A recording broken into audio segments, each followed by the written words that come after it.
everybody, I'm Sharon, and today I want to talk about how trauma affects the body.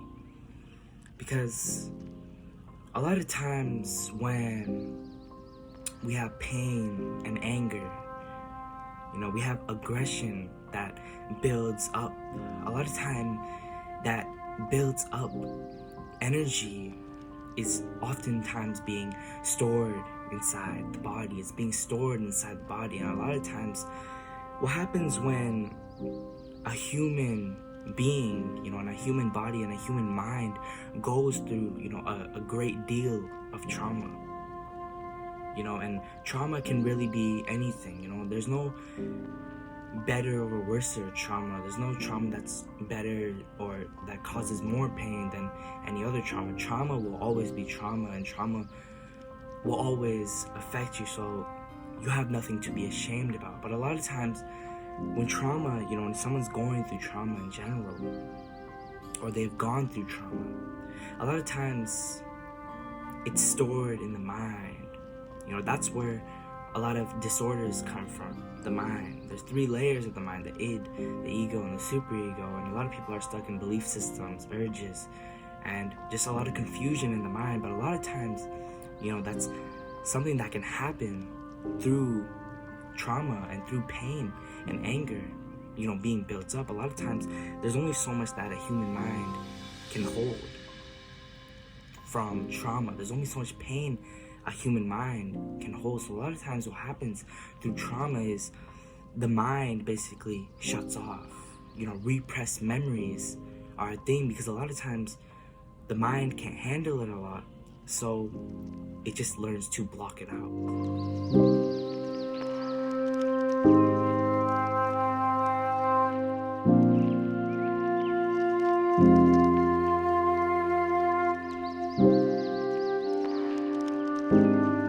So a lot of times when this happens, all that pain is transferred to the body. That's why when you hear about sexual abuse that an adult may be recovering from, but the traumatized event, the traumatic event happened when they were a child. It's just that they couldn't handle it in the mind when they were a child, so they learned to block it out. Now through therapy they're uncovering it, uncovering the memory that was repressed. But all the pain is in the body. So a lot of times people who undergo trauma from sexual abuse, and their mind learns to block it out, especially when they undergo it when they're a little kid, a lot of that pain goes into the body, especially since sexual abuse is related to the body. But a lot of times pain is stored into the body, and what this is called and causes is basically a visceral reaction and imprint. A visceral reaction and a visceral imprint.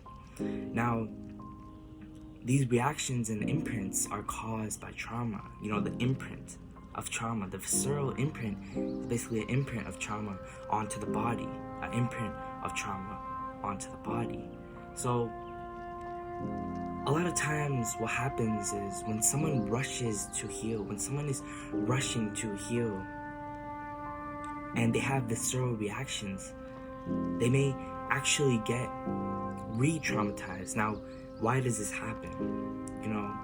Because this is very common for someone who, could be a teenager or just young, or, doesn't really have access to therapy. A lot of times this happens when we're young too, and we do it, kind of subconsciously. It just happens where we don't have access to therapy, so we try to figure out, stuff on our own as best as we can. And that's why a lot of people turn to suicide and things like that, because they don't have anybody to talk to. Now, me growing up, I didn't have many people to talk to. I didn't have access to therapy when I was younger, because I didn't know about my pain. I didn't know about depression. I thought what I was going through was normal. And a lot of times when you're healing in the process, you have to face certain events from trauma, because a lot of times trauma is certain events or certain places, and a lot of times when you get reminded, you feel the sensitivity in the body, right? You feel the same pain that you felt from the traumatic event, whatever it may be, in the body, but also just sensitivity, a sensory overload, right? If you're a kid and parents that you have and people that you are around you scream a lot, that can be a lot of pain onto the body, a lot of anger builds up on the body because now your body doesn't know how to react to that. Your body becomes sensitive to that. And this is a visceral reaction, a physical reaction to something that is non-really physical, right? So you feel something in your stomach, right? But you're not doing any abs workouts, right? You're not doing any ab workouts. You're just walking and experiencing a certain event that reminds you of the traumatic event. So this is basically what a visceral reaction is. This is basically what happens to the body oftentimes from trauma. Now, this is not everything that happens to the body from trauma, but a lot of times when you're having a visceral reaction, what it really is your body's reacting, like I said, in a physical way. So that's why things like gut feelings, a lot of times when someone goes through trauma and they feel something in their gut, like something's wrong, right? When they get reminded of that event. And a lot of people who have this sensory overload and visceral reactions, it's a very long process. It takes them longer to heal, and they can't be rushed. People like that can't be rushed. And I am one of those people because, if I was to rush and try to go back to certain events and certain places where it may remind me of my trauma, I'll have a sensory overload. I'll start to feel muscle spasms or, certain things in my body, certain parts of my body, even though I only went through really emotional trauma. That's really what a visceral reaction is, just the trauma in general, right? It's not only physical trauma and sexual trauma, it also can be emotional trauma, and trauma in general can cause a visceral reaction. So a lot can be undergone. The body can go through a lot and really be affected.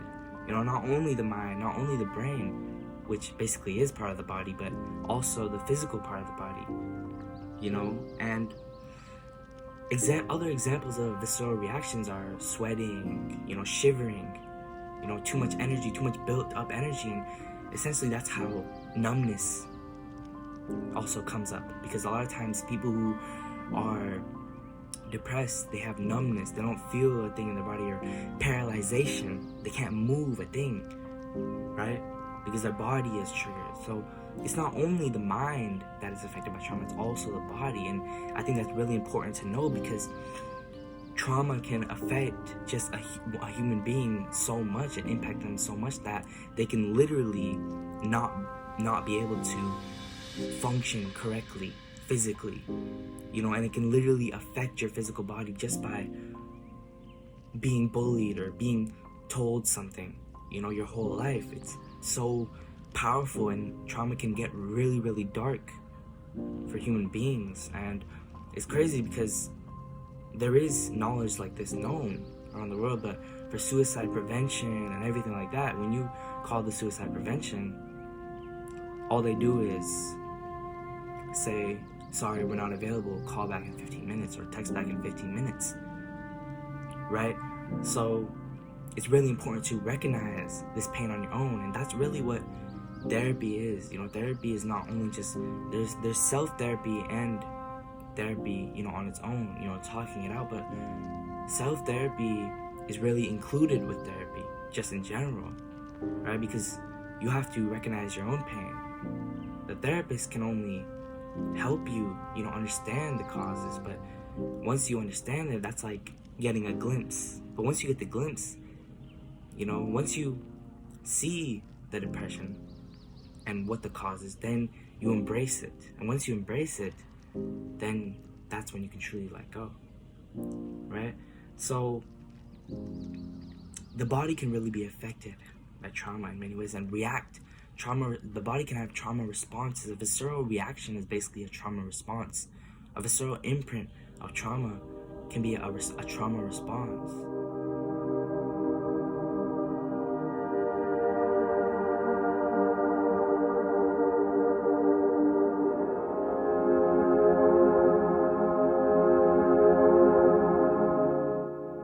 of times when you get nervous from traumatic events and it reminds you of that, or you get triggered, you start shivering or sweating, or a lot of times you have muscle spasms in certain part of your bodies, or when you get anxiety, you have, certain parts of your body that just start to feel a little weird, right? That's a visceral reaction. That's how the body is affected by trauma. It has basically a sensory overload, and it causes just more panic, because really now all the pain that is not in the mind is in the body. So the body also starts to panic, and you start to feel, uncontrollable, and that is really uncontrollable PTSD.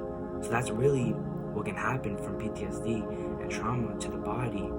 And also another visceral reaction to trauma is flashes. A lot of times when you're anxious or depressed, you have flashes of nausea or heat, or flashes of, not necessarily a flashback, but a flash of just a certain emotion, right? Like a wave hits you through depression, just like a wave or flashes hits you of nausea or heat. So many things can happen to the body, when someone is trying to heal from trauma. So like I said, that's why it's very important, when you're going through this, and you really have to recognize, why is this happening? Why do I feel like that? And really learn to, take it slow. Because a lot of times, for me, I can share, that with me going through therapy, a lot of times what I sometimes end up doing is reaching for a lot of things. I try to be as quick as possible because I obviously want to get over this pain so fast, right? But sometimes that can actually fuck me up, because I'm really just reaching for things so fast, and I'm not really recognizing, and differentiating the past and the now, right? I'm not recognizing what is actually happening now, versus the past just coming back to me and making me do all these things and think all these things and perceive all these things, right? So it's really all about finding balance, finding your pain, finding that pain deep within, and really recognizing why it causes so much bodily pain. Because a lot of times pain can be stored in the mind and the body. So the body holds pain, so the body cannot really, heal on itself, but the mind and body are connected, right?